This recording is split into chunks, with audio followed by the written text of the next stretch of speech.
Hello guys, so when I was planning to record this video, I was planning to do another story. I was planning to talk about how China managed to remain friends of the DRC and friend of Rwanda, at the same time having Rwanda talking good about him and having the DRC not criticizing it on how it doesn't spell out Rwanda's name behind rebellion of M23 in the eastern part of the DRC. But someone asked me a question, since we are heading to the end of the year and we are going on vacation at the China Global South. Someone asked me that, what would be your points that you're going to look at? What's going to be the subject you're going to look at for the years 2025, upcoming year 2025? What will be the stories for you to look into in the China-Africa space? And I had quite a bit of difficult time to think about that. And then I had started to think about that much more deeper. And I came up with few stories and that I will be following during 2025. And I thought it was going to be a good idea to share with you one of the few of the stories I think is going to be worth following in the China-Africa space for 2025. So, here, welcome to the China in Africa debates. My name is Christian Geronema. I'm the Africa editor of the China Global South Project. And on China Global South Project, we tend to cover China engagement in the Global South, in Africa, and different parts of the Global South. So in this China-Africa debate, I give you some information and we analyze together few topics related to China-Africa engagement. So let's dive into the 5 stories I'm going to be following in 2025 and how it's going maybe to shape or not shape China-Africa relation. The first point will be what will happen to the China-Africa relation under a anti-China new Trump administration. A few weeks back, we received on the China-Africa podcast, Cameron Hudson, an insider, an analyst in Washington, D.C., was giving us some insight and some information related on what to expect from Trump 2.0 in the relationship within the U.S. and Africa. And one thing he mentions the fact that this administration is going to be unapologetic about how it's going to ask for many African countries to choose either the United States or either China. It's not going to be like the Democrats administration where they kind of talking about China without really talking about China. But this one is going to make it a point that they're talking about China, and they're going to ask countries to pick a side, and they're going to have to tell them choose either us, either China. And in that new context, I'm really wondering what's going to happen to the China-Africa relation, because also something that's important. The new Trump administration won't be focusing to all countries at the same time. They will be focusing on certain countries only, the big countries that matters because of their natural resources, because of their geographical location, country that really have something to offer to the United States for its national security. But for the remaining countries, it's going to be hard for them to bargain their importance into a Trump administration. So for me, it's going to be, okay, what's going to happen in the China-Africa space during that time under those circumstances? How China is going to react to that? How African countries are going to react to that, given that many of them have expressed countless time that they don't want to pick side in that what they call and what is called today the new Cold War that's taking place between China and Western countries. They don't want to pick side. So that's going to be my first story to follow for 2025, and we're gonna know about that quite early, what's going to happen, because Trump is taking office on January 20th, 2025. So it's going to be really interesting. The first 100 days, maybe we're going to see some shifts, some changes, but we're going to see some directions about what to expect from a US-Africa relation and how it's going to impact a China-Africa relation. That's the first story I'm going to follow in 2025. The second story I'm going to follow in 2025 is going to be how China intends to accompany or to maneuver Africa demands for permanent seats at the United Security Council. At the last FOCAC in the Beijing Declaration, China really made it clear that it's going to support Africa demand for reform of the United Nations Security Council having permanent seats. But it did not provide much more details into how far it's going to support Africa in that approach. It did not provide, for instance, it's going to support a permanent seat with veto power or not. It did not provide such details, but it's said that it's going to accompany and it's supporting Africa in that demand. But at the same time, we have on the other side with the BRICS.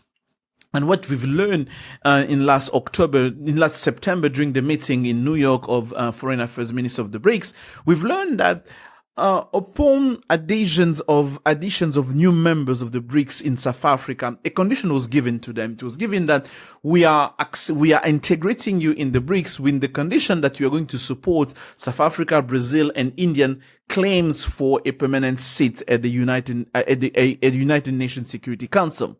So that was the given conditions. And in September, during the meeting in New York, Egypt and Ethiopia kind of opposed to that idea because they say they're not going to support South Africa claim as a permanent member of United Security Council because themselves too, they have such ambition for themselves. So on one hand, China says, I'm gonna support Africa in that demand without really picking any side, without showing any favor to any part. But on the other side, we have on the BRICS side where China, given that condition, China kind of picked side with South Africa. So the question is how China is going to maneuver and to balance all of that, given now this year South Africa is leading the G20 and we're going to have G20 meeting in South Africa. It's going really to be interesting on how China is now going to play that game in Africa. Is China going to support one or two countries, specific country, or China is going to support the Africa Union, or China is going to say, you know what, I'm going to stay away from that debate, but I'm going to support what the African Union is going to decide about that, if ever the African Union has something to say about that. But in the same time, in the BRICS, as I say, China already kind of given its quote-unquote favor to South Africa. So this is going to be the second story I'm going to follow in 2025, and I think it's really worth following, of course, because it may give us a hint, because China has been talking a lot about reforming the international system, the international order, creating a new world order.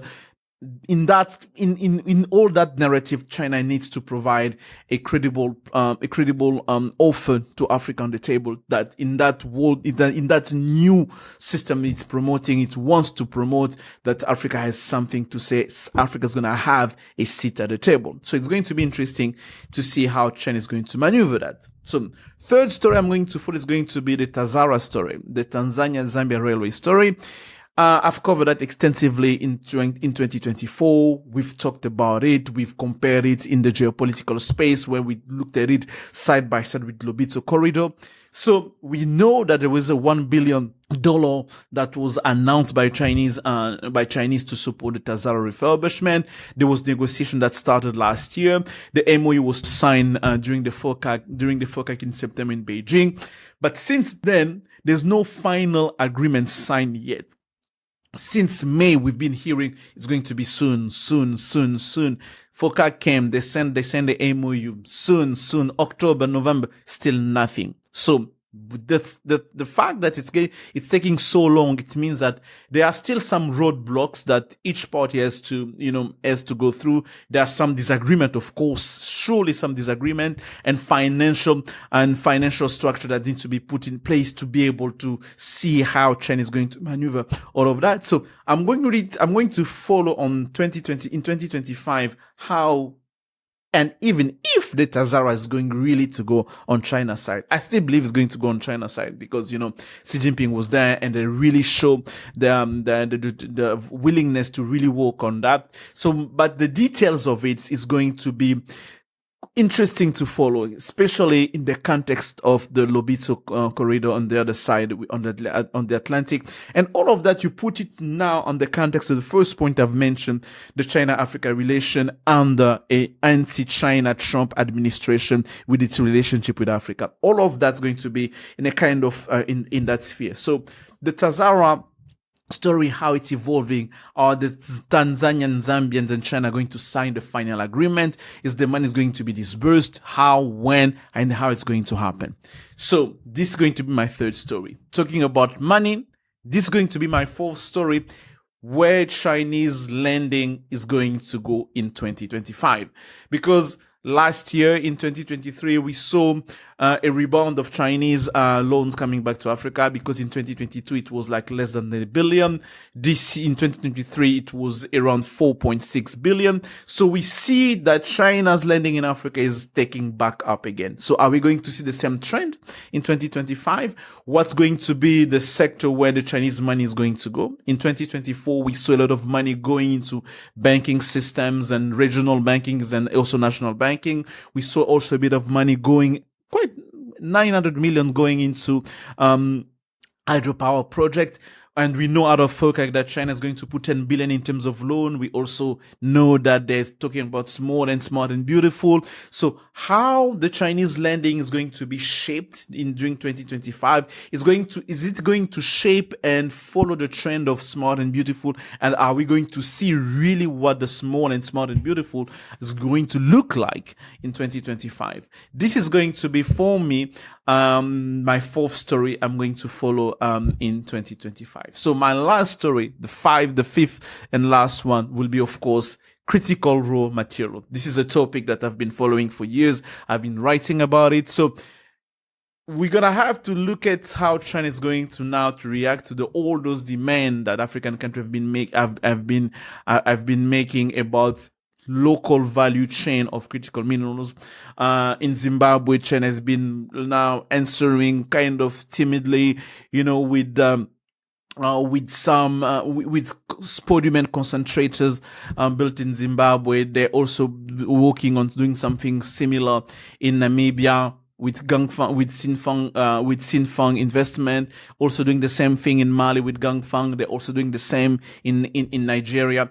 So, but beyond that, we haven't seen a step up into processing that African countries are demanding out of China. Not only out of China, but out of the mining industry in general. So China has been trying to do something. So how far China is going to go? Is it going to keep up and step up its game with really advanced processing? So here I have countries like the DRC, Zimbabwe. Are they going to see new China's refining and processing take place, or are going to slow down, or they're going just to stall again? Last week I had an interview with CMOC, China Molybdenum, the largest cobalt producer in the world, which is based in DRC. And they gave kind of the prerequisites on how and where, what needs to be done for them really to build those advanced processing of cobalt in the DRC. It's worth watching. Go on our website, you're gonna find the interview. You're gonna see the answers. So that's going to be my first story, how China intend to respond to that. And it's going to speak about China's credibility, about its accompanying African country into industrialization, into advancement in the value chain of critical raw materials. So those are the 5 stories I'm going to be following in 2025. So let me make a recap. The China-Africa relationship under an anti-China Trump administration, where Trump going to tell African countries going to have to pick side between China and the US. The China-Africa relationship under Africa ambition for a permanent seat at the United Nations Security Council. How China is going to balance its relationship with the continent on one side and the other hand with the BRICS. Third point, the future of TAZARA. in the context of Lobito, in the context of China, Africa, the US geopolitical tensions, how it's going to play out. Fourth, the destination and the profile of Chinese lending in 2025, what's going to happen, what are we going to notice happening on the ground, how are we going to see the really implementation of the smart and beautiful to take place, and how it's going to look like. And fifth, how China is going really whether or not to step up its game in the local value chain of critical minerals in Africa. So I hope this is going to help you to also make your own list of stories that you like to follow in 2025 in China, in Africa space. So that is all for me. And I'm going to see you next year. And next year, I'm going to try to be much more regular and much more constant and much more permanent into making those videos to provide you insight about China, Africa relation. So if you like this video, if it's your first time here, click the subscribe button and the notification bell. So every time you're going to drop a new video, not only for me, but for the whole China Global South, that being a podcast, that being the China, the China Global South roundtable, that being the China Global South interview, that being an interview of our team members being in Kenya, in Indonesia, in South, in elsewhere in the Global South, you're also going to be notified, and you're going to find very quite insightful and interesting story that we are providing. So that's going to be all for me, and I'm going to see you next year. And thank you again for your support that you've given us all throughout 2024. I'm going to see you next year. Bye-bye.